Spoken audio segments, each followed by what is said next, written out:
magbasa ng Tagalog. Yung, bago yung, basta marunong siya magbasa, natutuwa ko sa kanila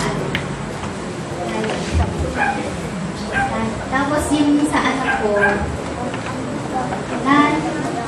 nag-rate ko siya ng kaso ng Sunday. Nalaro siya, tapos pagdating sa bahay, parang nagkaan-ano na siya.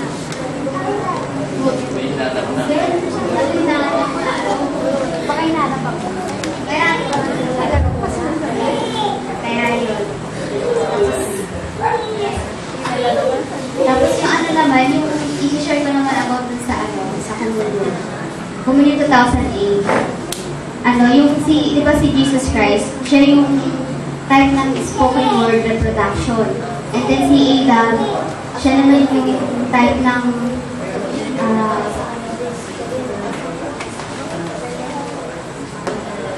yung sa ground. Ayan si Sir. Ayan, sa baba, ayan. Siya yung literal exam word. Si Adam yung spoken word reproduction by the ground. Di ba yun? Kung paano daw tayo, si Adam, si Cristo at tayo, di ba nagmula tayo sa ground? Kung paano yung first na yung pagkabuhay natin, na pagkabuhay daw, pinanganak tayo, nakahulugan daw yun ng kamatayan. Kaya nga, kung nasa womb pa daw tayo ng ating mga magulang, kailangan daw, nandun na daw, nakaform na daw na kailangan meron kang full na LCM na kailangan mag-undergo sa training. Kasi nga, yung kailangan may mamatay dun sa alisa naman mo yan. Di ba kinuha tayo dun sa ground, kaya puno tayo ng dapat na i-train sa body natin. Kaya kailangan daw yung ating first birth, kailangan magkaroon tayo ng second birth na para maalis daw tayo dun sa grave. Kasi yun naman nga natin, di ba, kinuha tayo sa ground, kaya ito yung libingan na tinatawag sa atin. Kaya kailangan mawala daw tayo dun sa laman daw natin na magkaroon tayo ng resurrection. Kung paano daw si Jesus Christ na na-resurrect, ganun din daw tayo. Okay.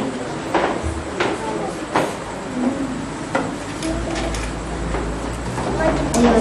Tapos, yung qualification na dun sa final resurrection natin, yung ating bodies, di ba dun sa pag na-resurrect na tayo, magkakaroon tayo ng full image of the body of Christ.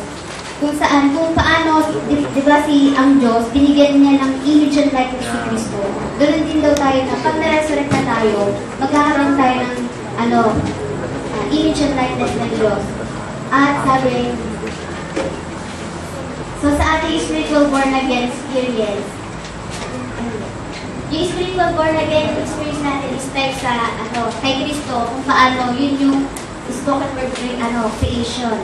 And then yung physical born again resurrection natin, yun naman yung katipo kay Adam kung saan tayo daw ay spoken word formed by the dust. Okay. So, tatawag pa ako ng isa din, mga elder, sino volunteer.